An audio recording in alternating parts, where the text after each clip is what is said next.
Selamat siang, terima kasih karena Anda sudah meluangkan waktu untuk bisa hadir hari ini. Sebelumnya izinkan saya untuk memperkenalkan diri. Perkenalkan, nama saya Rizal Fatahudin dari kelompok 4 asesmen kita dari jurusan Bimbingan Konseling Islam kelas 3C. Ini saya dari Rahmatullah. Di sini saya akan melakukan wawancara kepada Anda untuk mendapatkan informasi yang mendalam agar kami bisa mendapatkan solusi yang tepat untuk Anda. Semua yang Anda sampaikan pada hari ini itu bersifat motivasi atau solusi yang membuat Anda bisa nyaman seakan Anda berbicara kepada saya. Jadi apakah kita bisa memulai wawancara pada hari ini?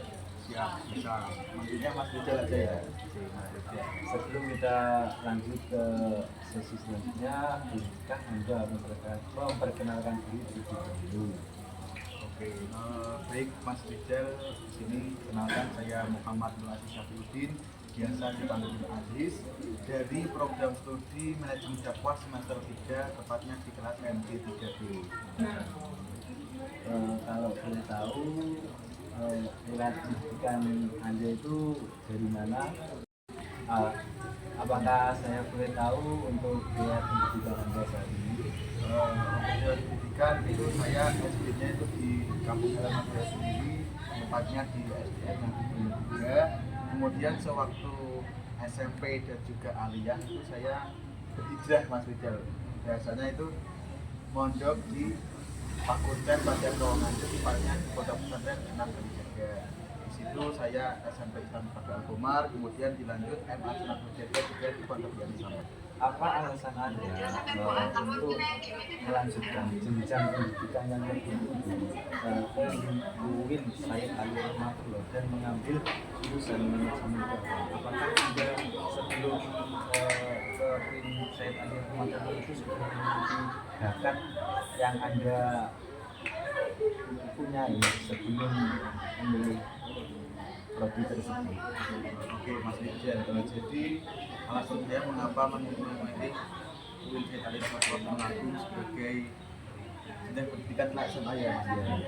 Jadi waktu itu kan sewaktu SMA atau waktu aliyah itu banyak dari teman saya yang kebetulan beliau juga alumni dari UIN 1 Tulungagung. Waktu itu kan masih IAIN. Kemudian dari guru saya tersebut memberikan saran dan memberikan rekomendasi bahwa lanjut di UIN saja. Terus kemudian mengapa saya mengambil jurusan manajemen dakwah? Karena memang guru saya yang merekomendasikan untuk lanjut ke UIN 1, beliau juga salah satu pembina dakwah saya, dan saya juga masuk ke dalam ekstrakurikuler yang diambil oleh beliau, yaitu ekstrakurikuler dakwah, sehingga saya tertarik untuk lebih menyelami dunia dakwah lebih dalam di UIN 1 Tulungagung melalui prodi manajemen dakwah. Jadi sebelumnya bagaimana Anda menentukan apa itu dakwah? Dan pertama kali Anda itu mengikuti ekstrakurikuler dakwah di pesantren itu, kayak pandangan Anda itu dakwah itu seperti apa ketika pertama kali Anda mengikuti dakwah itu di pesantren? Oke, baik Mas Rizal. Jadi pertama kali saya mengerti tentang apa itu dakwah di pesantren, bisa disimpulkan bahwa dakwah itu menyampaikan ajaran Islam, namun dengan ma'idhah hasanahnya itu dengan cara yang baik. Kemudian selain ma'idhah hasanah juga ada pelajaran yang baik. Nah, namun ketika di pesantren itu kita para peserta ekstrakurikuler dakwah dibimbing oleh ustadz saya bahwa materi dakwah yang disampaikan itu ada struktur-strukturnya. Jadi nggak sukor omong seperti itu Mas Rizal. Misalnya ada bagian isi, ada bagian penutup, juga ada bagian pembukaan saat membuka atau mengawali dakwah yang akan kita sampaikan. Begitu. Terus isinya itu juga apakah juga menentukan tema pada saat Anda mau keluar itu? Jadi kayak seperti ketika ada acara dakwah ke acara Maulid Nabi, nah isinya juga harus Maulid Nabi, jadi beda ya. Nah, betul Mas Rizal. Karena ketika kita akan dakwah itu kita harus mengetahui situasi dan kondisinya, temanya apa, kemudian acaranya dalam rangka apa, lalu audiens atau materi kita itu siapa. Jadi agar ketika seorang tidak ingin berceramah menyampaikan cerita itu sudah mengetahui apa temanya, audiensnya bagaimana, sehingga komposisi materi yang akan disampaikan itu tepat dan sesuai. Seiring berjalannya waktu sampai Anda semua juga ini, bagaimana pemahaman Anda itu berkembang dari Anda pertama kali masuk ke ekstrakurikuler dakwah sampai ke jenjang perkuliahan sampai semester 10. Perkembangan apa yang Anda sudah alami sampai saat ini? Baik Mas Rizal, jadi waktu di ekstrakurikuler Pondok Pesantren Dakwah itu yang saya kira sebenarnya menyampaikan lewat lisan saja. Namun ketika sudah masuk di Manajemen Dakwah, khususnya saat semester awal-awal semester 1, itu saya menjadi lebih tahu bahwa ternyata dakwah itu tidak hanya dakwah secara lisan saja, namun ada jenis-jenis dakwah yang lainnya, dakwah literasi, dakwah lewat tulisan, dakwah seni, dakwah lewat seni, dan bahwa ternyata apapun profesi kita itu kita bisa berdakwah di dalam profesi. Misalnya seorang guru itu bisa berdakwah kepada murid-muridnya, bisa memberikan taurat yang baik kepada murid-muridnya, dan itu juga disebut sebagai dakwah.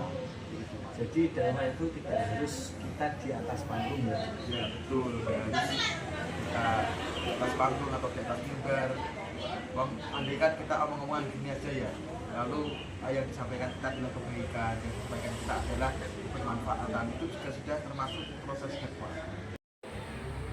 Pak Ajis, ya, kan ketika Anda berproses dalam berdakwah itu kan pasti ada tantangannya ya? Iya betul. Kalau boleh tahu, tantangan apa yang Anda alami ketika Anda itu melakukan proses berdakwah hingga saat ini? Untuk awal-awal tantangan ketika masuk ke ekstrakurikuler dakwah sampai di masjid ya. Jadi tantangan yang pertama itu karena masih kurangnya menguasai materi, kemudian kurangnya menguasai sumber-sumber yang disampaikan untuk dakwah seperti dalil Al-Quran, kemudian hadis-hadis, karena kurangnya menguasai ilmu itu, jadi dakwah yang kita sampaikan itu menjadi kurang.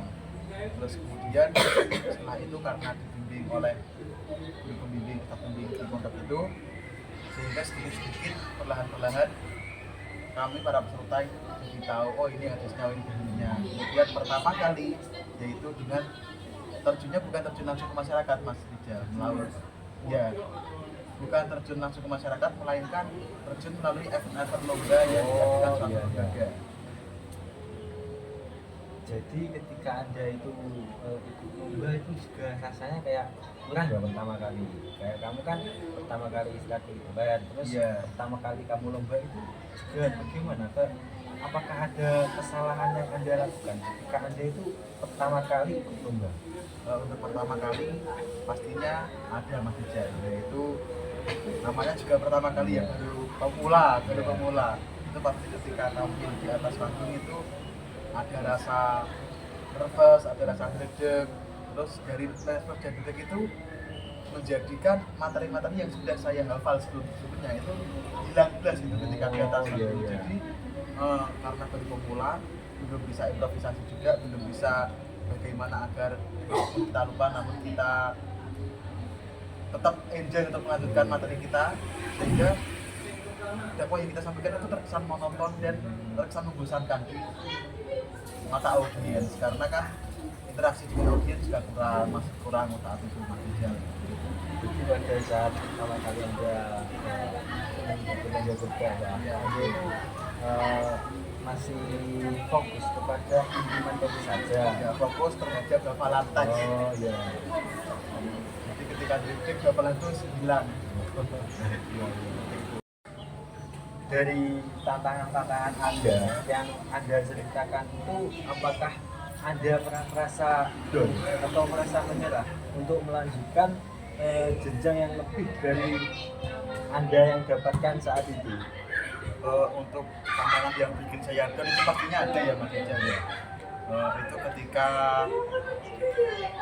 sudah dibimbing melalui ekstrakurikuler dakwah di pesantren, kemudian dari ekstra itu saya mengikuti beberapa event lomba.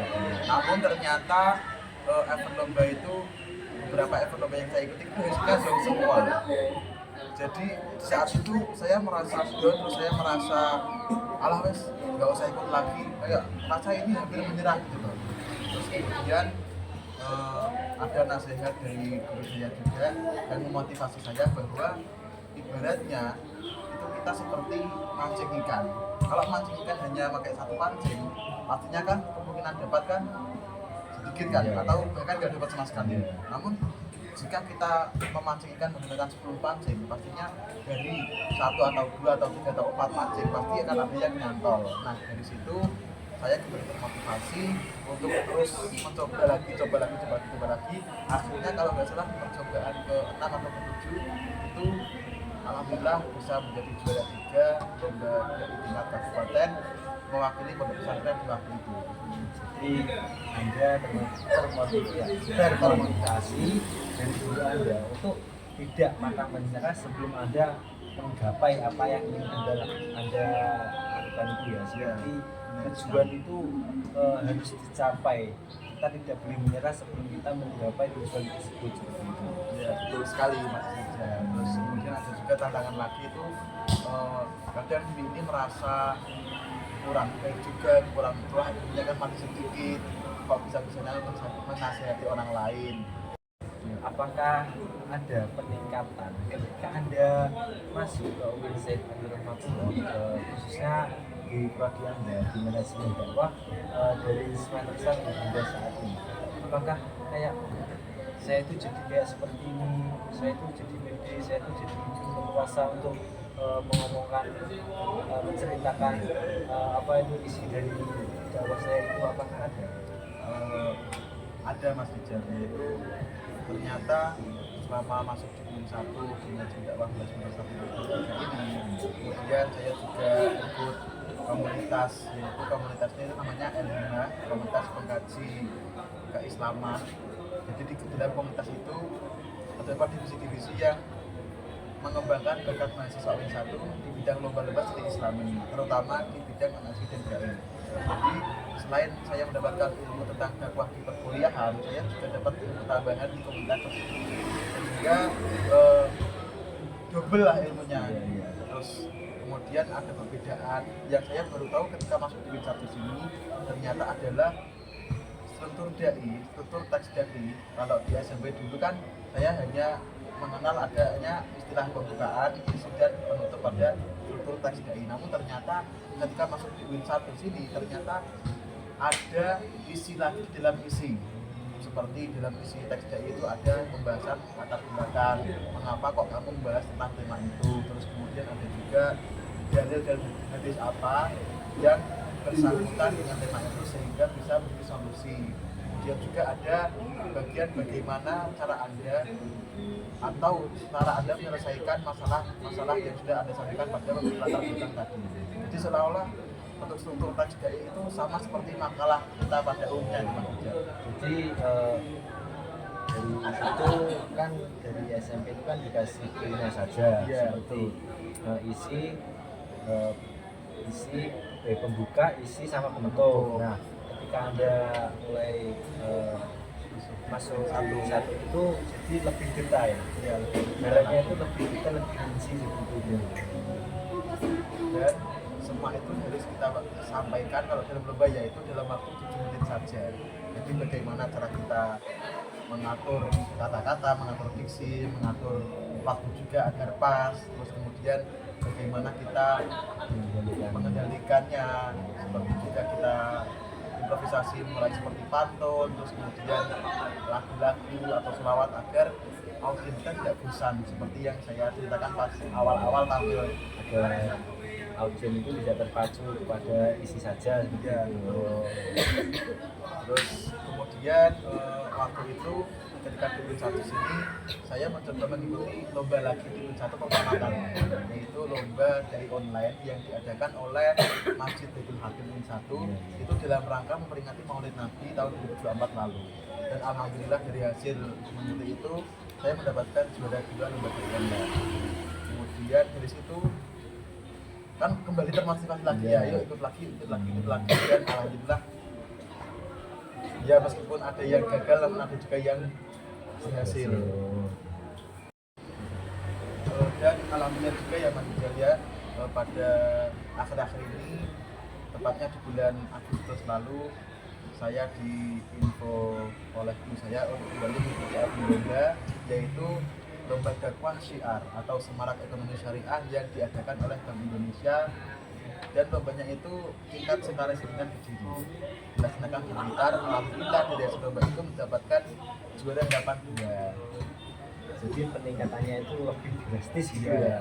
Terus kemudian juga ada lagi waktu bulan, kalau nggak November ya Oktober kemarin, saya mengikuti lomba Masterfest atau Jawa Festival di UIN Sunan Kudus, Jawa Tengah, dan saya kembali mendapatkan juara 82. Jadi tujuannya itu sama tetapi tingkatannya itu berbeda. Ya. Oh ya. Jadi pengalaman Anda selama berproses menjadi dakwah itu banyak ya, seperti tantangan itu juga ada untuk kedepannya itu ada apakah ada tujuan agar Anda itu berfokus kepada kelebihan Anda atau